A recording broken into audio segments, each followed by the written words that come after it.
जिसे इतिहास ने खलनायक कहा पर वो खुद को धर्म रक्षक मानता रहा, वही था दुर्योधन। जन्म से ही अपशगुनों से घिरा और मृत्यु तक विवादों में डूबा हुआ। आज हम जानेंगे उसकी पूरी रहस्यमयी कहानी। लेकिन शुरू करने से पहले अगर आप भी इतिहास और रहस्य के दीवाने हैं तो अभी चैनल को सब्सक्राइब कर लें, क्योंकि यहाँ आपको मिलती हैं वो कहानियाँ जो किताबों में नहीं मिलती। दुर्योधन के जन्म से पहले के रहस्य को जाने तो उनकी माँ गांधारी से भक्त थी। उन्होंने 100 पुत्रों का वर पाया था और उनका विवाह हुआ धृतराष्ट्र से, जो जन्म से ही अंधे थे। लेकिन 2 साल तक कोई संतान नहीं हुई। क्रोधित होकर गांधारी ने अपना पेट पीटा और निकला एक मांस का भारी लोथड़ा। ऋषि वेदव्यास ने उस लोथड़े को 100 टुकड़ों में बांटा और घी से भरे 100 घड़ों में रखवाया। पहले घड़े से जो बालक निकला वही था दुर्योधन। लेकिन उसके जन्म लेते ही गधे रोने लगे, कुत्ते भौंकने लगे और आकाश में उल्काएं चमकने लगी। तभी विद्वानों ने चेताया कि इस बालक से कुल का नाश होगा, इसे अभी त्याग दिया जाए। लेकिन धृतराष्ट्र ने मना कर दिया। बचपन से ही दुर्योधन तेजस्वी, बलवान और महत्वाकांक्षी था और भीम से उसकी दुश्मनी बहुत बड़ी थी। तो एक बार उसने भीम को विष देकर मार डाला और जल में डुबो दिया।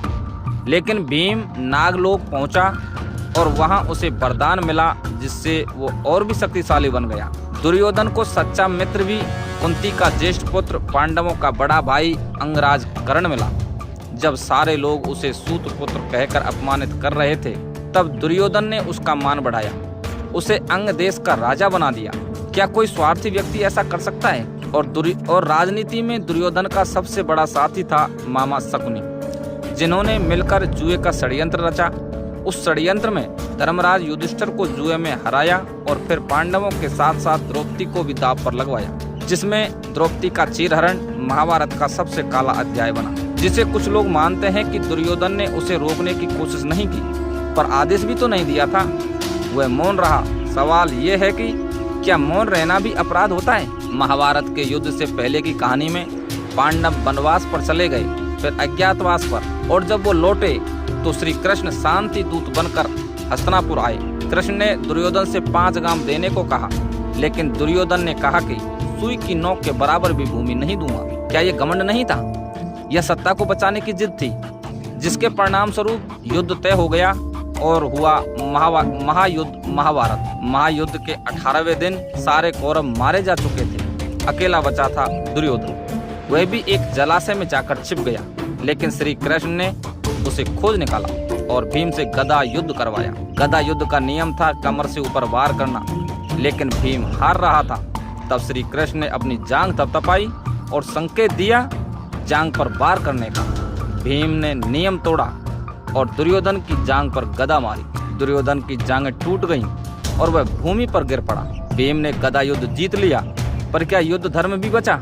मृत्यु से पहले दुर्योधन ने अश्वत्थामा, कृपाचार्य और कृतवर्मा को बुलाया और कहा पांडवों के वंश को खत्म कर दो। और उसी रात पांडवों के 5 पुत्र मार दिए गए। पांडवों के वंश में केवल एक बालक बचा, वो था अभिमन्यु का पुत्र परीक्षित। मित्रों, दुर्योधन ने गलतियां की, पर वो अकेला दोषी नहीं था। क्या ये भीष्म, द्रोणाचार्य, कृपाचार्य जिन्होंने उसे समर्थन दिया, वे सभी निर्दोष थे? दुर्योधन ने अपनी मित्र कर्ण को सम्मान दिया, अपने राज्य को बचाने की हर कोशिश की। क्या वो केवल एक खलनायक था या एक ऐसा योद्धा जो बस समय से हार गया? अगर आपको दुर्योधन की यह अनसुनी कहानी पसंद आई हो तो वीडियो को लाइक करें और चैनल को सब्सक्राइब करना ना भूलें, क्योंकि अगली बार हम फिर लाएंगे इतिहास का कोई अनकहा रहस्य, सिर्फ हिस्ट्री वेव्स राज पर।